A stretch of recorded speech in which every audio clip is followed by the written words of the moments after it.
ज्यादा निराशाजनक नहीं है। तो इसलिए हम उस प्रदर्शन को और बेहतर करेंगे और उस प्रदर्शन को हम विजय पताका फहराने की स्थिति में खड़ा करेंगे। ठीक है सर, एक बड़ी जानकारी मिल रही है वो बता दूं। और आने वाले बहुत जल्दी लोकसभा के चुनाव है, उसमें आपको रिजल्ट दिखाई पड़ेगा परिवर्तन का। ठीक है सर, एक बड़ी जानकारी मिली। सनातन का श्राप पार्टी को ले डूबा है, ये बयान दिया है प्रमोद कृष्णन ने। कांग्रेस के नेता हैं प्रमोद कृष्णन और उनका ये बयान आया है, सनातन का श्राप पार्टी को ले डूबा।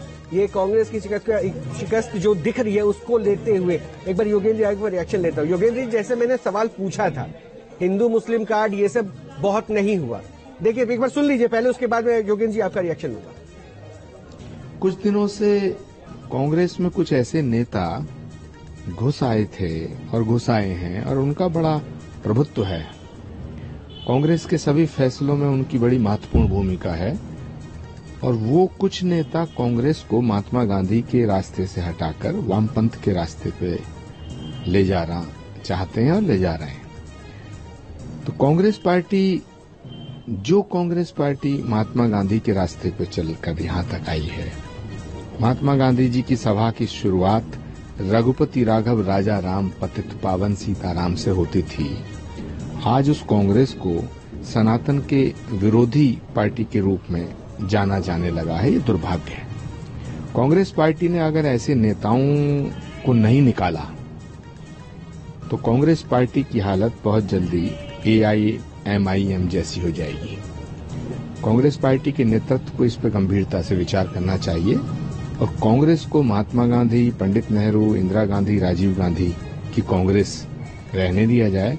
कांग्रेस तो ये बड़ा बयान ऐसे दौर पर उन्होंने दिया है कि उसकी तुलना AIMIM से कर कहा कि अगर ऐसे नेताओं को नहीं निकाला जिनकी अपनी एक विचारधारा है और जो कांग्रेस की जो पुरानी बेसिक आइडियोलॉजी थी उससे इतर है तो क्या हो जाएगी। योगेंद्र यादव, इस पर आपका रिएक्शन? बड़ी बात कह दी।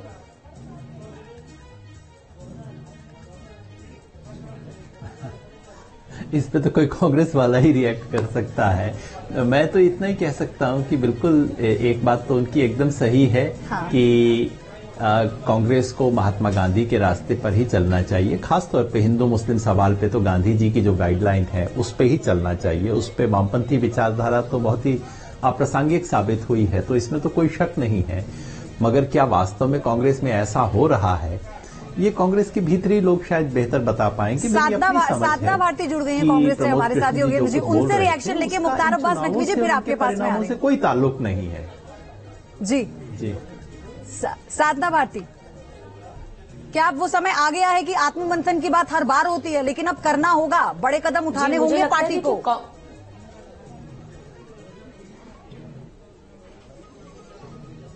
देखिए, एक निराशाजनक आंकड़े सामने आते हैं तो आत्ममंथन एक स्वाभाविक सी चीज हो जाती है बोलना। लेकिन जिस तरह की बात उन्होंने कही मैं उससे बिल्कुल सिरे से नकारती हूँ। ये कहते हुए देखिए, क्योंकि कांग्रेस पार्टी ये कह देना गांधी जी को लेकर नहीं चल रही है, मुझे लगता है हास्यास्पद होगा। हम तो अयम निज परोवेति गणना लघु चेतसाम उदार चरिता नाम तु वसुदैव कुटुंबकम की विचारधारा को मानते रहे हैं। दूसरी बात, मैं आदरणीय मुख्तार अब्बास नकवी जी को लगातार सुन रही थी।